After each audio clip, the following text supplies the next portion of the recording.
गरियाबंद जिले की हीरा खदानों को शुरू करने की तैयारी में राज्य सरकार। अफसरों को कोर्ट से स्टे हटाने की प्रक्रिया शुरू करने के निर्देश।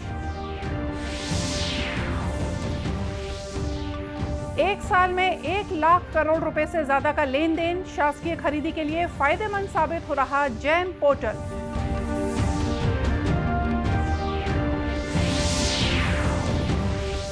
छत्तीसगढ़ समेत पूरे देश में आज से शारदीय नवरात्र पर्व शुरू। पहले ही दिन देवी मंदिरों में उमड़ी भक्तों की भीड़।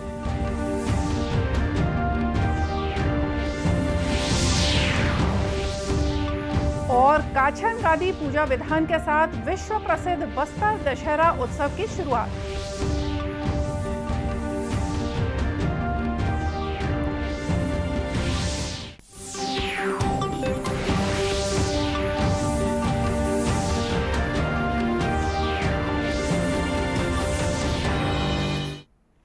नमस्कार, आप देख रहे हैं दूरदर्शन समाचार। मैं हूं मोनिका शर्मा और आइए अब देखते हैं समाचार विस्तार से। छत्तीसगढ़ सरकार ने गरियाबंद जिले की हीरा खदानों को शुरू करने की तैयारी शुरू कर दी है। मुख्यमंत्री भूपेश बघेल ने अधिकारियों से कहा है कि हीरा खदान में न्यायालय द्वारा लगाए गए स्टे ऑर्डर को वापस लेने के लिए आवश्यक कार्रवाई सुनिश्चित करें, ताकि वहां के हीरा खदान विधिवत रूप से संचालित करने के लिए आवश्यक प्रक्रिया की जा सके।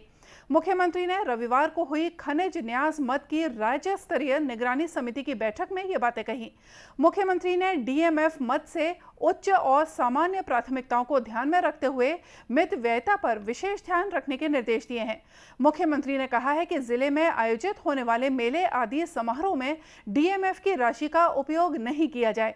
इस बैठक में डीएमएफ मद के आय व्यय की सोशल ऑडिट के लिए राज्य स्तरीय प्रकोष्ठ का गठन भी किया गया है।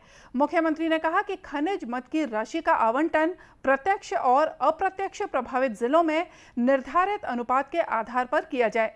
इसमें नवगठित 5 जिलों के लिए भी राशि का आवंटन सुनिश्चित किया जाए, ताकि विकास कार्यों को प्राथमिकता के साथ समय पर पूरा हो सके। मुख्यमंत्री ने कहा कि स्वास्थ्य और शिक्षा संबंधी उपकरणों की खरीदी के लिए विभागीय बजट का उपयोग किया जाए, इसके लिए डीएमएफ मद का उपयोग न हो। भारत जोड़ो यात्रा के तहत स्वास्थ्य मंत्री टीएस सिंहदेव रविवार को भिलाई पहुंचे।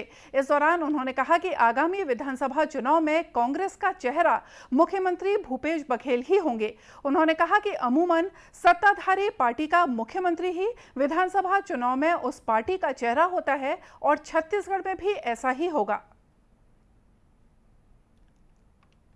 बहुत ही महत्वाकांक्षी सोच और कार्यक्रम कांग्रेस पार्टी का है, जिसमें वर्तमान परिस्थिति में जहां महंगाई, बेरोजगारी, आपसी अलगाव चरम पे दिखता है, वहां एक पहल करके लोगों के बीच में एक ऐसा वातावरण बनाना कि हम सब एक हैं, कोई बिखरे बिखरे परिवार के नहीं हैं, कहीं कोई जाति, धर्म, क्षेत्र के आधार पे बटे हुए नहीं हैं, एक भारत के हम सब नागरिक हैं और इन समस्याओं को एक जुड़े हुए भारत के अंतर्गत हम हल करने के लिए पहल करना चाहते हैं। सर, श्री सिंहदेव ने पत्रकारों से बातचीत में कहा कि कांग्रेस एक संकल्प लेकर चली थी। सरकार बनने के बाद सरकार ने कई घोषणाएं पूरी की हैं।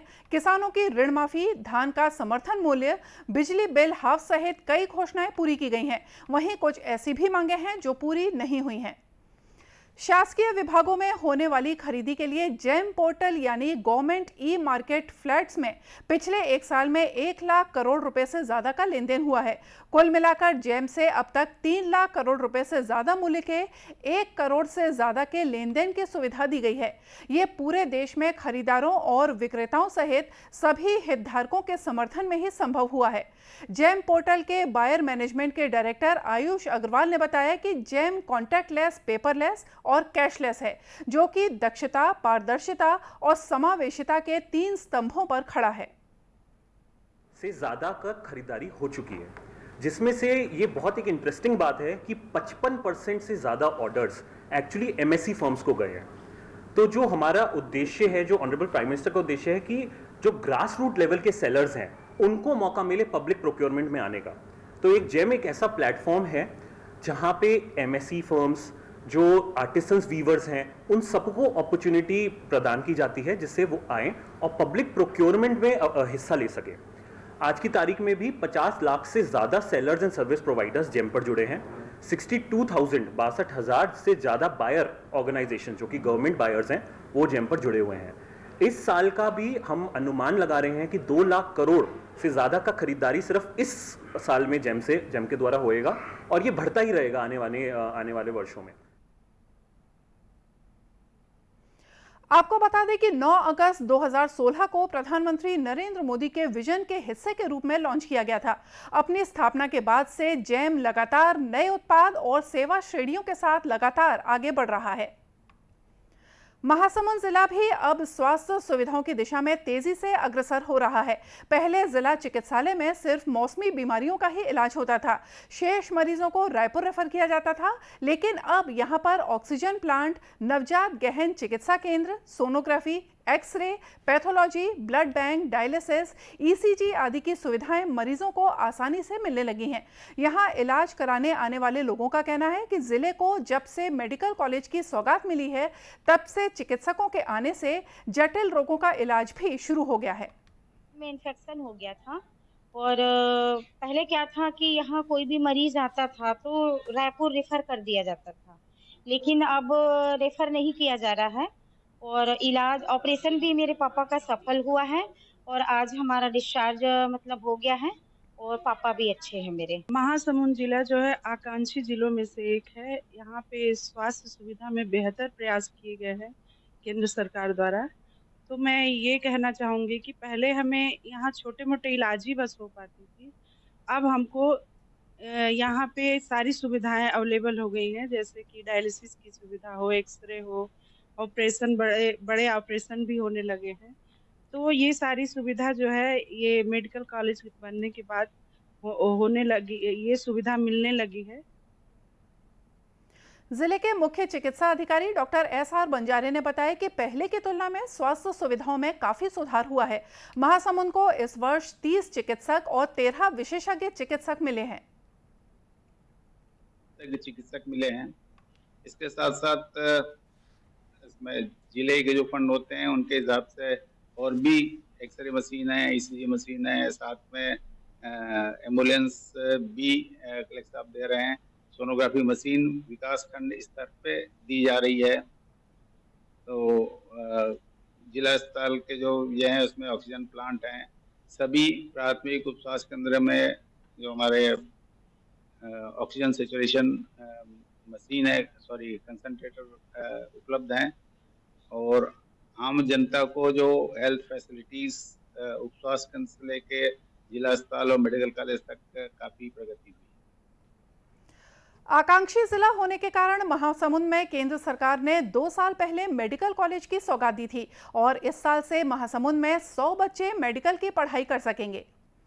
और अब बात करते हैं नवरात्र की। छत्तीसगढ़ समेत पूरे देश में आज से शारदीय नवरात्र पर्व शुरू हो गया है। नवरात्रि पर्व के पहले दिन देवी मंदिरों में भक्तों की भीड़ उमड़ने लगी है। डोंगरगढ़ स्थित मां बमलेश्वरी मंदिर में भी माता के दर्शन के लिए भक्तों के पहुंचने का सिलसिला लगातार जारी है। राजनांदगांव जिला मुख्यालय से लगभग 36 किलोमीटर दूरी पर स्थित डोंगरगढ़ में मां बमलेश्वरी का मंदिर लगभग 1600 फीट ऊंची पहाड़ी पर विराजमान है। मंदिर दर्शन के लिए करीब 1001 सीढ़ियों को पार कर पहुंचा जा सकता है। वहीं नीचे समतल पर छोटी मां बमलेश्वरी देवी विराजमान है। मां बमलेश्वरी ट्रस्ट समिति के अध्यक्ष मनोज अग्रवाल ने बताया कि कोरोना के चलते 2 वर्षों से यहां मेले का आयोजन नहीं किया गया था, लेकिन इस वर्ष कोरोना में आई कमी के चलते मेले का आयोजन किया जा रहा है। दर्शन लाभ प्राप्त हो सके ऐसी व्यवस्था की जा रही है।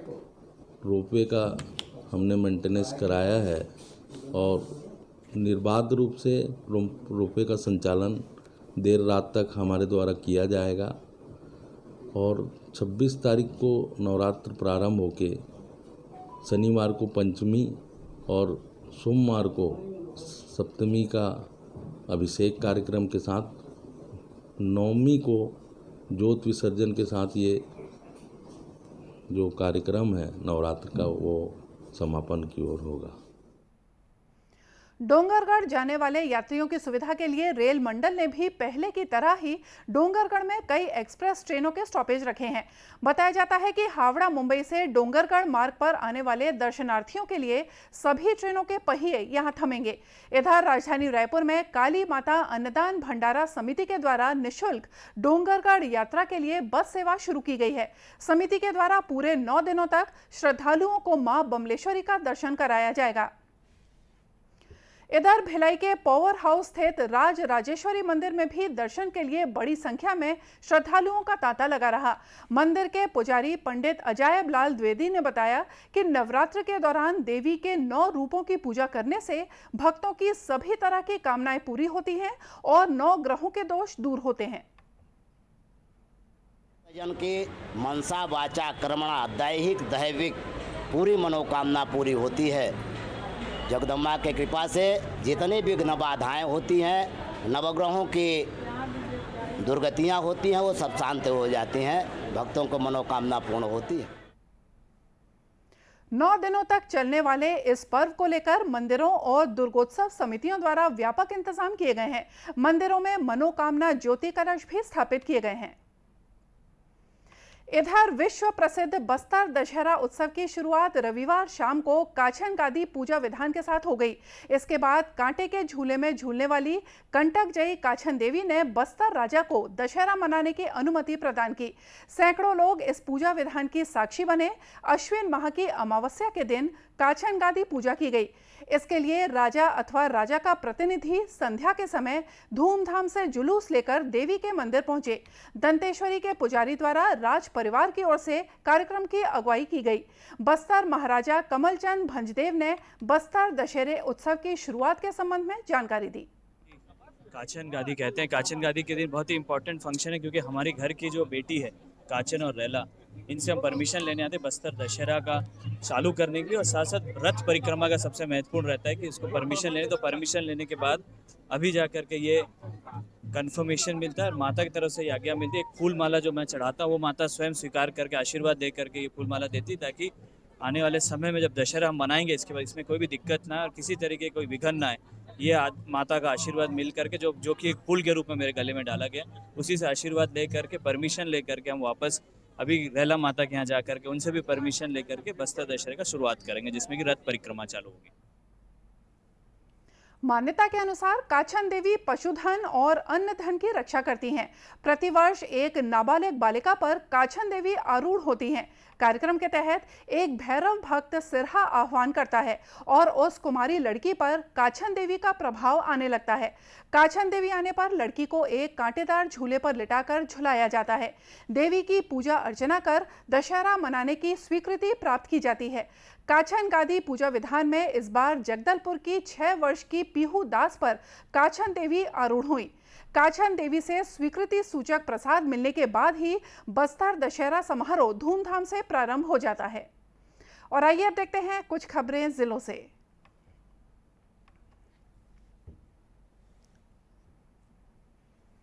कोंडागांव जिला पुलिस द्वारा सामुदायिक पुलिसिंग पर लगातार काम कर रही है। इसी कड़ी में जिले के अनंतपुर में पुलिस और जनता के बीच दूरी कम करने और पुलिस और जनता के बीच समन्वय स्थापित करने के लिए एक कार्यक्रम आयोजित किया गया। इस कार्यक्रम में स्कूली छात्रों और ग्रामीणों को साइबर क्राइम और सड़क सुरक्षा की जानकारी दी गई। इस दौरान कोंडागांव विधायक मोहन मरकाम और पुलिस अधीक्षक दिव्यांग पटेल ने अनंतपुर थाने के नए भवन के निर्माण के लिए भूमि पूजन भी किया। शिवनाथ नदी के उद्गम पर नदियों के संवर्धन और जल संरक्षण के लिए शिव गंगा महाआरती का आयोजन किया गया। राजनांदगांव जिले से सटे महाराष्ट्र के गढ़चिरौली के ग्राम गोडरी से एक जमींदार के खेत से शिवनाथ नदी का उद्गम हुआ है। इस उद्गम स्थल तक पहुंचने के लिए दुर्गम रास्ता तय करना पड़ता है। शिवनाथ नदी के उद्गम स्थल से शिवनाथ नदी की धारा दोनों ओर बहती है, जिसका एक हिस्सा महाराष्ट्र की ओर कुछ दूरी तक प्रवाहित होता है, तो वहीं दूसरा हिस्सा छत्तीसगढ़ की ओर जीवनदायिनी नदी बनकर बहती है। शिव गंगा महाआरती में नदियों के प्रति आस्था का अद्भुत संगम लेकर छत्तीसगढ़ और महाराष्ट्र के कोटगुल, गोडरी, पाटिल टोला सहित दोल भट्टी के सैकड़ों श्रद्धालुओं के साथ अनेक जनप्रतिनिधि भी शामिल हुए। मुख्यमंत्री trophy India international challenge badminton स्पर्धा में रविवार को सभी वर्गों के फाइनल मुकाबले खेले गए।